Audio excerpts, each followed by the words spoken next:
As usual एक शख्स अपनी दुकान को बंद करते हुए वो अब अपनी दुकान को ताला लगा रहा है, तो उसने अपना शटर बंद कर रहा है।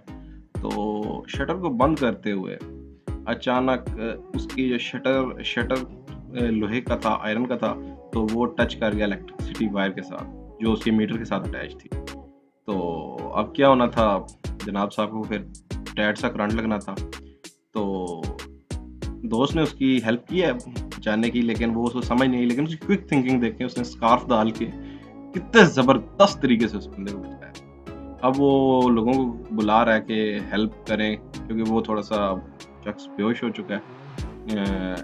मूवमेंट कर रहा है, लेकिन उसने इतनी जल्दी उसे सेव किया है कि अल्लाह ने उसकी जान बचा ली है। तो राइट नाउ वो पता नहीं, यहाँ पे मुझे समझ नहीं है, यहाँ पे ऐसे लग रहा है हम ठुड्डे मार रहे हैं, लेकिन ये ठुड्डे नहीं मार रहे, कुछ कर रहे होंगे, पता नहीं से करंट कम होता है, क्या सीन होता है, लेकिन कुछ कर रहे हैं। तो बाकी अब उसको पैर से ही कुछ कर रहे हैं कि कहीं एम्बुलेंस को कॉल की है कि नहीं, लेकिन पैर आराम से मार के फिर मेरे ख्याल से अब उसमें थोड़ी सी जान आने लग पड़ी है और वो भाई जी उठ गए। लेवल कर गया दोस्त का, लेवल कर गया।